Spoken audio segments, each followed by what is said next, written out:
It was another pretty slow news week for video games. Ha! Just kidding! This week was a doozy.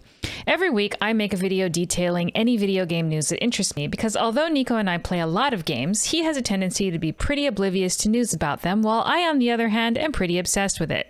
So here's everything I think Nico should know about in game news the week of January 23rd, 2022. First up, a couple of notable releases. Nobody Saves the World on Xbox and PC, and Rainbow Six Extraction on PlayStation, Xbox, and PC.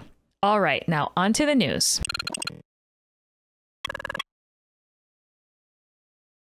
So unless you've been living out in the middle of nowhere under a rock with no connectivity to the rest of the world at all, I'm sure you've heard that Microsoft is set to acquire Activision Blizzard for almost $70 billion.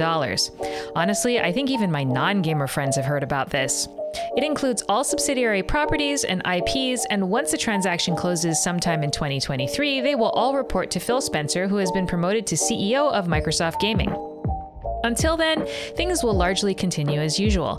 There is a lot to unpack here. This isn't just some big company buying another big company.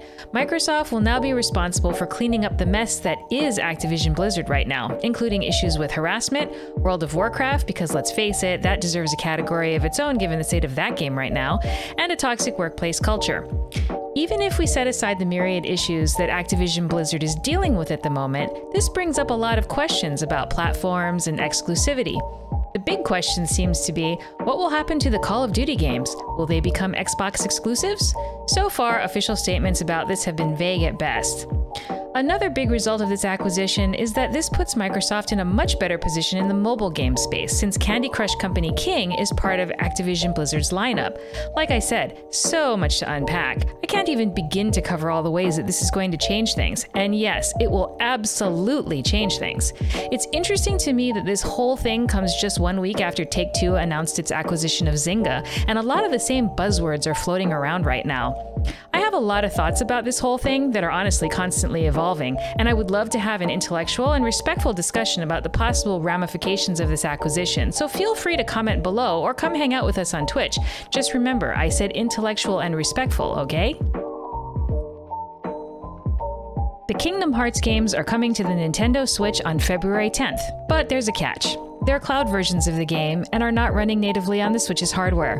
While I can understand this as a necessity for the most recent game in the series, Kingdom Hearts 3, which originally launched on the PlayStation 4, this seems like a pretty lame way to play the first two, which were PlayStation 2 games and can certainly run on the Switch's hardware. There are demos available for download now though, so if you want to test the cloud versions for yourself, you can.